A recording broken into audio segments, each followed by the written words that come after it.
உத்தரப்பிரதேசத்தில் உலக முதலீட்டாளர் மாநாட்டை பிரதமர் மோடி தொடங்கி வைத்தார். உத்தரப்பிரதேச மாநிலம் லக்னோவில் உலக முதலீட்டாளர்கள் மாநாடு 3 நாட்கள் நடைபெறுகிறது. இதில் பிரதமர் மோடி, பாதுகாப்புத்துறை அமைச்சர் ராஜ்நாத் சிங், உத்தரப்பிரதேச ஆளுநர் ஆனந்தி பென் பட்டேல் மற்றும் முதலமைச்சர் யோகி ஆதித்யநாத் உள்ளிட்டோர் பங்கேற்றனர். பல்வேறு நாடுகளைச் சேர்ந்த தொழிலதிபர்கள் பங்கேற்ற முதலீட்டாளர்கள் மாநாட்டை பிரதமர் மோடி தொடங்கி வைத்தார்.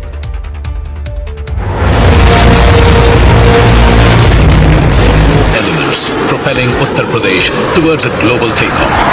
மாநாட்டில் பேசிய ரிலையன்ஸ் குழும தலைவர் முகேஷ் அம்பானி, உத்தரப்பிரதேசத்தில் அடுத்த 4 ஆண்டுகளில் 75,000 கோடி ரூபாய் முதலீடு செய்யப்படும் எனவும் இதன் மூலம் 1 லட்சம் வேலைவாய்ப்புகள் உருவாக்கப்படும் எனவும் தெரிவித்தார்.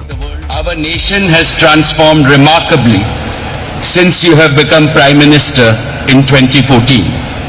இந்த ஆண்டு இறுதிக்குள் உத்தரப்பிரதேசத்தின் அனைத்து நகரங்களிலும் கிராமங்களிலும் ஜியோ 5G சேவை முழுமையாக நடைமுறைப்படுத்தப்படும் எனவும் முகேஷ் அம்பானி அறிவித்தார்.